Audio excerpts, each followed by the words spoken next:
हर रोज गिरकर मुकम्मल खड़े हैं। ये जिंदगी जरा गौर से देख, मेरे हौसले तुझसे भी बड़े हैं। तो नमस्कार दोस्तों, हम लोग आपका स्वागत करते हैं आपका अपना यूट्यूब चैनल सुमन क्लासेस पर। हम लोग अब इस क्लास के अंदर आज के यानी 27 अप्रैल के इम्पोर्टेंट करंट अफेयर्स को कवर करेंगे, जो कि सभी प्रकार की प्रतियोगी परीक्षा के लिए अति महत्वपूर्ण होगा। हम ज़्यादा समय नहीं लेंगे, जो क्वेश्चन इंपॉर्टेंट होगा उसको पूरी डिटेल के साथ वन लाइनर के माध्यम से आपको समझाने का प्रयास करेंगे। आप किसी भी प्रकार की प्रतियोगी परीक्षा की तैयारी करते हैं तो इस वीडियो के अंदर शुरू से अंत तक बने रहिएगा। अभी तक हमारे यूट्यूब चैनल पर पहली बार आए हैं तो निश्चित रूप से आप सब्सक्राइब कर लीजिएगा, आप अपने दोस्तों को शेयर कर दीजिएगा और एक अच्छा सा कमेंट बॉक्स में जरूर कीजिए। चलिए इस क्लास को शुरू करते हैं दोस्तों, अंत तक बने रहिएगा।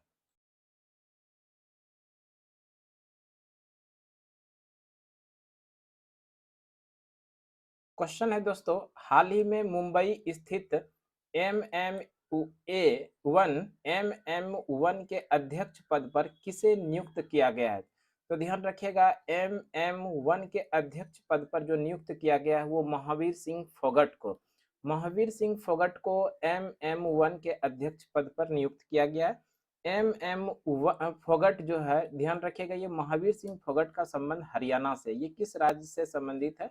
हरियाणा के ये रहने वाले हैं। नेक्स्ट क्वेश्चन देख लेते हैं हम लोग। नेक्स्ट क्वेश्चन है, दी हेरिटेज फाउंडेशन के 29वें आर्थिक स्वतंत्रता सूचकांक 2023 में भारत को कौन सा स्थान प्राप्त हुआ है? तो ध्यान रखिएगा, भारत को जो स्थान प्राप्त हुआ 131वां स्थान, जो ऑप्शन नंबर बी के अंदर है। तो ऑप्शन नंबर बी सही हो जाएगा। भारत को द हेरिटेज फाउंडेशन के 29वें आर्थिक स्वतंत्रता सूचकांक में 131वां स्थान भारत को प्राप्त हुआ है। अगर पहले स्थान की बात करें तो ध्यान रखिएगा, पहले स्थान पे सिंगापुर है। ध्यान रखिएगा, ये कहाँ पर है? पहले स्थान पे कौन सा देश है? सिंगापुर। सिंगापुर की राजधानी भी है, ध्यान रखिएगा, सिंगापुर की राजधानी सिंगापुर सिटी है। अगर दूसरे स्थान पे बात करें तो दूसरे स्थान पे जो है स्विट्जरलैंड है। दूसरे स्थान पे स्विट्जरलैंड है और ये स्विट्जरलैंड की राजधानी बर्न है। और एक ध्यान रखिएगा क्वेश्चन, पाकिस्तान का स्थान दिया गया है 152वां स्थान पाकिस्तान का। और द हेरिटेज फाउंडेशन के 29वें आर्थिक स्वतंत्रता सूचकांक में कुल 184 देशों ने भाग लिया था। 184 देशों में भारत का स्थान 131वां है, जबकि पहले स्थान पर सिंगापुर है, दूसरे स्थान पे स्विट्जरलैंड है जिसकी राजधानी बर्न है। पाकिस्तान का स्थान 152वां है। नेक्स्ट क्वेश्चन देखते हैं हम लोग। नेक्स्ट क्वेश्चन है, हाल ही में विफल हुए हाकुतो आर मिशन 1 का संबंध किससे है?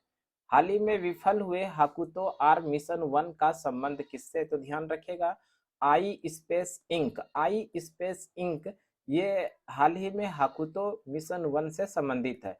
और ध्यान रखिएगा, ये आई स्पेस इंक किस देश का स्पेस एजेंसी है? तो ये जापान का है। कहाँ का है? ध्यान रखिएगा, ये जापान का। अगर बात कर ले जापान, तो जापान की राजधानी टोक्यो, जापान की राजधानी कहाँ पर है? टोक्यो। और जापान की जो करेंसी है, ये आप लोग कमेंट बॉक्स में इसका आंसर देंगे कि जापान की करेंसी क्या है। जापान का अगर संसद की बात करें तो जापान के संसद का नाम है डायट, ये भी ध्यान रखिएगा। वैसे आप लोग करेंसी इस कमेंट बॉक्स में आंसर देंगे। वैसे ये जो प्रश्न था कि विफल हुए हाकुतो आर मिशन 1 का संबंध किससे है? आई स्पेस इंक से, जो कि जापान का ये अंतरिक्ष एजेंसी है। नेक्स्ट क्वेश्चन देख लेते हैं। नेक्स्ट क्वेश्चन है, हाल ही में गोल्डमैन पर्यावरण पुरस्कार 2023 से किसे सम्मानित किया गया है? गोल्डमैन पर्यावरण पुरस्कार 2023 से कुल 5 लोगों को ये पुरस्कार दिया गया है। 5 लोगों में एलेसेंडा कोराप, दूसरे स्थान पर है जफर किजी लकाय, तीसरे स्थान पे चिली कुआवा मुम्बा, चौथे स्थान पे डेलिमा सिलालाही और 5वें स्थान पे डायनो विल्सन। तो इस तरह से 2023 के अंदर पर्यावरण गोल्डमैन पर्यावरण पुरस्कार कुल 5 लोगों को दिया गया है। ये पुरस्कार दिए जाने की घोषणा 1989 से हुआ है। तो ध्यान रखिएगा, ये पुरस्कार की शुरुआत कब हुई है? 1989 ईस्वी को ये पुरस्कार की शुरुआत हुई है। नेक्स्ट क्वेश्चन देख लेते हैं हम लोग। नेक्स्ट क्वेश्चन है, विश्व बौद्धिक संपदा दिवस 2023 कब मनाया गया है? विश्व बौद्धिक संपदा दिवस 2023 में ये 26 अप्रैल को मनाया गया। 26 अप्रैल ऑप्शन नंबर सी के अंदर है। तो इस तरह से ऑप्शन नंबर सी सही हो जाएगा। 26 अप्रैल को विश्व बौद्धिक संपदा दिवस मनाया गया? तो ध्यान रखिएगा, विश्व बौद्धिक संपदा दिवस, ये विश्व बौद्धिक संपदा दिवस मनाए जाने की शुरुआत हुई है 2000 ईस्वी से। ये कब से मनाई जा रही है? तो ध्यान रखिएगा 2000 ईस्वी से प्रत्येक वर्ष 26 अप्रैल को विश्व बौद्धिक संपदा दिवस मनाया जाता है। नेक्स्ट क्वेश्चन देख लेते हैं। नेक्स्ट क्वेश्चन है, हाल ही में दुनिया का दूसरा सबसे बड़ा 900 फुट गहरा ब्लू होल कहाँ खोजा गया है? तो ध्यान रखिएगा 900 फुट गहरा ब्लू होल ये खोजा गया है मेक्सिको के अंदर। इस तरह से मेक्सिको ऑप्शन नंबर सी के अंदर, तो ये ऑप्शन नंबर सी सही हो जाएगा। मेक्सिको के अंदर दुनिया का दूसरा सबसे बड़ा 900 फुट गहरा ब्लू होल खोजा गया है। नेक्स्ट क्वेश्चन देखते हैं हम लोग।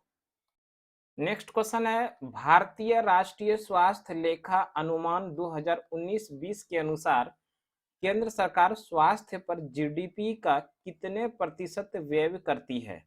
तो ध्यान रखिएगा, भारतीय राष्ट्रीय स्वास्थ्य लेखा अनुसार 2019-20 के अनुसार केंद्र सरकार स्वास्थ्य पर जीडीपी का 1.35% खर्च करती है स्वास्थ्य पर, जो ऑप्शन नंबर ए में है। इस तरह से ऑप्शन नंबर ए सही हो जाएगा। अगर हम लोग बात कर ले भारतीय राष्ट्रीय स्वास्थ्य लेखा अनुमान, ये किसके द्वारा जारी किया जाता है? तो ये नीति आयोग के द्वारा जारी किया जाता है। नीति आयोग की बात करें तो नीति आयोग का गठन भारत के अंदर 1 जनवरी 2015 ईस्वी में हुआ। नीति आयोग का गठन 1 जनवरी 2015 ईस्वी को हुआ। किसका स्थान लिया है ये भी ध्यान रखिएगा, योजना आयोग के स्थान पर नीति आयोग का गठन 1 जनवरी 2015 ईस्वी को हुआ है। नीति आयोग के जो अध्यक्ष होते हैं, देश के जो प्रधानमंत्री होंगे वो नीति आयोग के अध्यक्ष होंगे। वर्तमान समय की बात करें नीति आयोग के उपाध्यक्ष की बात करें, नीति आयोग के उपाध्यक्ष कौन है? तो नीति आयोग के उपाध्यक्ष अभी राजीव कुमार है। राजीव कुमार वर्तमान समय में नीति आयोग के उपाध्यक्ष हैं। अगर सीईओ की बात कर लें, सीईओ परमेश्वर अय्यर वर्तमान समय में नीति आयोग के सीईओ है। तो इस तरह से इस प्रश्न का जो सही आंसर होगा 1.35% केंद्र सरकार जीडीपी पर स्वास्थ्य पर खर्च करेगी। नेक्स्ट क्वेश्चन देख लेते हैं हम लोग। नेक्स्ट क्वेश्चन है, हाल ही में किस राज्य के मनामदुरई मिट्टी के बर्तनों को जीआई टैग मिला है? मनामदुरई मिट्टी के बर्तनों को जीआई टैग ये तमिलनाडु को मिला है, जो ऑप्शन नंबर बी के अंदर तमिलनाडु को अभी मनामदुरई मिट्टी के बर्तनों को जीआई टैग की बात करें तो जीआई जियोग्राफिकल इंडिकेटर ये अधिनियम है। ध्यान रखिएगा 1999 ईस्वी का अधिनियम कब का है? 1999 ईस्वी को। अब पहला जीआई टैग जो मिला था दार्जिलिंग की चाय को 2004 ईस्वी में। दार्जिलिंग की चाय को पहला जीआई टैग मिला था। दार्जिलिंग की चाय यानी वेस्ट बंगाल के अंदर आता है दार्जिलिंग, और वहां की जो चाय है उसको पहला जीआई टैग मिला था 2004 के अंदर। जीआई मतलब जियोग्राफिकल इंडिकेटर, इसका ये लागू मतलब कि स्थापना हुआ था, अधिनियम 1999 का है, और पहला जीआई टैग मिला था 2004 में पश्चिम बंगाल के दार्जिलिंग की चाय को। नेक्स्ट क्वेश्चन देख लेते हैं। नेक्स्ट क्वेश्चन है, हाल ही में राष्ट्रीय पतन जल मार्ग और तटों के लिए प्रौद्योगिकी केंद्र की स्थापना कहाँ की गई है? राष्ट्रीय पतन जलमार्ग और तटों के प्रौद्योगिकी केंद्र की स्थापना आईआईटी मद्रास के अंदर किया गया है, जो ऑप्शन नंबर सी के अंदर है। तो ध्यान रखिएगा ऑप्शन नंबर सी सही हो जाएगा। आईआईटी मद्रास के अंदर राष्ट्रीय पतन जलमार्ग और तटों के लिए प्रौद्योगिकी की स्थापना की गई है। नेक्स्ट क्वेश्चन देखते हैं। नेक्स्ट क्वेश्चन है, हाल ही में दिवंगत हुए वरिष्ठ नेता प्रकाश सिंह बादल किस राज्य के 5 बार मुख्यमंत्री चुने गए थे? तो ध्यान रखिएगा ये दिवंगत वरिष्ठ नेता प्रकाश सिंह बादल 5 बार मुख्यमंत्री बने थे पंजाब के। ध्यान रखिएगा पंजाब के 5 बार मुख्यमंत्री प्रकाश सिंह बादल थे, जिनका हाल ही में निधन हो गया। ये 95 वर्ष के थे। ध्यान रखिएगा 95 वर्ष की आयु में इनका निधन हो गया, और पंजाब की ये 5 बार मुख्यमंत्री बने थे, और सबसे युवा मुख्यमंत्री बनने का भी इनके नाम रिकॉर्ड रहा।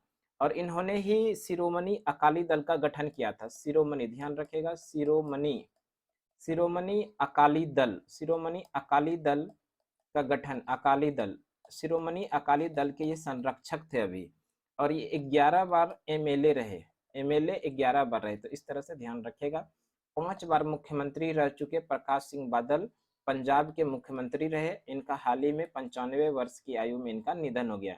इनका संबंध था शिरोमणि अकाली दल से। शिरोमणि अकाली दल के ये अभी संरक्षक थे और ये 11 बार एमएलए रहे थे।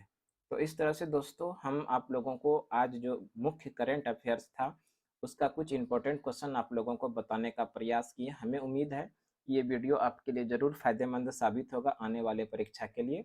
तो इस तरह का वीडियो हम रेगुलर लेकर आएंगे। एक अच्छा सा कमेंट बॉक्स में ज़रूर कीजिएगा, आपके कमेंट का हमको इंतज़ार रहेगा। तो आज की क्लास के लिए इतना ही। अगले क्लास में फिर से अगले दिन मिलते हैं, तब तक के लिए धन्यवाद। जय हिंद।